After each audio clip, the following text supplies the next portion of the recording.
I saw you doing a gig recently, didn't I? Yeah, yeah, yeah. It You're was still it was my playing, yeah? first time playing on a boat in a while. I was actually playing in Marina del Rey, which is like a super rich area out Hmm. in out in Los Angeles, and I was Hmm. on a catamaran, which are it's those big yacht like boats, but they're smaller, and it's got the two things on the side. It's kind of like a pontoon, just like a The yacht catamaran. pontoon. Yeah. So I don't know if they know what a catamaran is, but you know what a catamaran is. Anyway, but yeah, I was playing on a catamaran. I think most people know what a catamaran is, don't they? Do they? I guess maybe I'm like I had no idea what a catamaran is. I had to look it up. So, Oh, okay. That's fine. but yeah, no, it was chill. I hadn't played for a while. Like I Or don't play Marina very often Del Rey, anymore. is that SoCal? SoCal, yeah, absolutely. I used to live in Laguna Beach for a while with a guy I met on Norwegian. Oh, Actually, back when you and I used to hang out all the time on the sun. Anyway, um, so speaking of gigs and fancy places, this reminded me of this time. We went and we got hired last minute for this beach party for uh huh, Boeing. You know, Boeing, the airplane. yeah.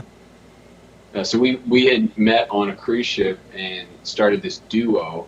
And one of the first gigs we got was doing the duo for a party that was everybody at the party owned something like a 747 Boeing jet. Like it was like big time money, right? Wow.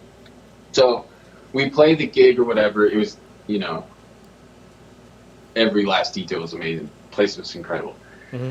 We finished the gig, and then the organizer comes up and is like, we got paid, I think, $500 for the gig, the two of us, right? Not bad.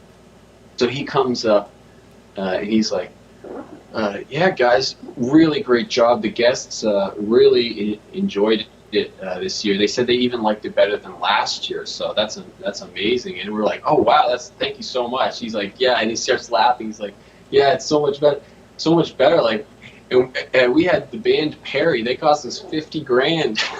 And I'm like, Oh. oh, okay. I don't know what to take into this. Like my Yeah. piddly $500 now. Yeah. Also, I'll take 1% of that budget. That's great. Yeah. It's like, way to rub it in. Like, thanks for saying we did a better job than the 50 grand guys. Great Where's our job, tip? guys. You guys saved us so much money. Yeah. Oh man.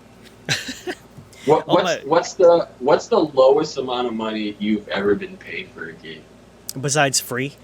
besides free?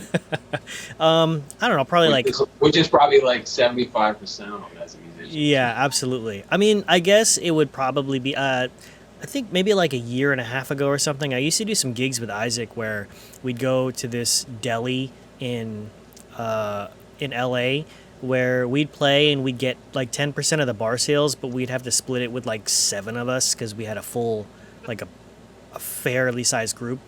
And Hmm. so it would come out to maybe like $20 a person plus two beers and a sandwich.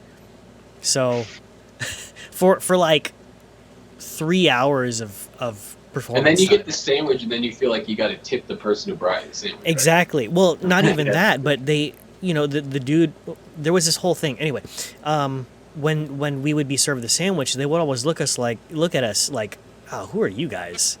Yeah. Like you guys are You getting over mooch. here getting free sandwiches. You guys suck. But yeah, there was this whole altercation between the They're deli. like, they're giving the sandwiches, talking amongst them. So like, they're taking the sandwich. They're probably not very good. These guys suck. Yeah. Last band was really good. They didn't need the sandwich. They were Yeah, doing okay. yeah, they were doing all right. Yeah, these Financially, guys, they were stable. They they're didn't need this sandwich. they're gonna split it up, and half of it's gonna be for breakfast. We know it. Right. I I feel like I almost see I almost don't play when I get off ships now, right? Oh, really? Yeah, I almost don't do it because it's got so bad for what they'll pay people that it really, I mean, it's nice to play. I still like performing, Sure. but in terms of this whole like what do you work thing, I just feel like it's a lot of the times it's like borderline insulting. Yeah. So I just kind of I don't really chase it as much as I probably should. Right. I was all excited this time though. Now that I moved to this new province, I was excited to like we're out in the country stuff. I wanted to like get some local cafes and bars. I was really looking forward to it. Not going to really worry about the money. Yeah. But for the most part now, it's just because everybody with social media and YouTube, they all want to be a star, so they learn 4 chords, and then they're willing to show up at a bar and they'll be like, "Hey, I'll do it for $50 and 4 chords is all you need, man. Yeah, and like it like works out better for the bar owner sometimes if they are like that weekend warrior because they do like 2 gigs a year and they bring like 50 of their friends. Yeah, no, that's true. Yeah, that's So very they're true. like, well, they're gonna suck, but they're gonna make me a lot of money. Yeah, because I think about that, and if I was to do a gig out here, how many people do I know that would be like, "Oh man, we haven't seen you play, or we haven't seen you Yeah. play in a long time," and I could easily bring at least 20, 25 people who are all Oh, going to really? buy a drink. Yeah, like Oh minimum. man, not me. Yeah, yeah. Nobody likes me. Yeah, I am not a good hang. Remember we were talking about that before? Yeah, nobody likes me. No, I feel like when you start playing so often, hmm you're watering it down so much that people just all see next week with this. Like if you're playing professionally in the sense where your income is coming just from playing bars in your area, hmm you're not going to get much of a turnout regardless because Yeah. Now you got to have a very specific act, in Yeah. order for that to be something where it changes all the time and whatever. So it's very tough to really pull the same crowd or the same number all Yeah. the time. That's if you've why I got- love Ships, man. It's a built-in Yeah. audience. Yeah, And absolutely. they're super appreciative.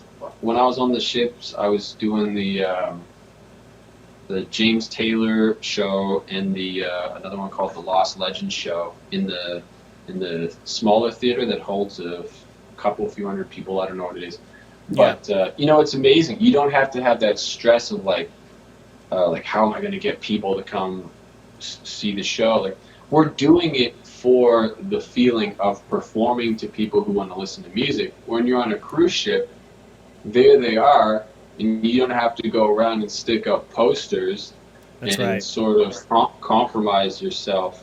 If you're getting paid $200 to do a Friday night gig, and you want people to show up that you don't know, well, the budget to get them out there is going to be on like the posters and all that stuff. So it's like then you start not making any money. But on a cruise ship, you'll get a packed house all the time. They're all from different places. It's really great, I think. Yeah. No, I agree 100%. You don't have to do anything to draw a crowd because they're all looking for you.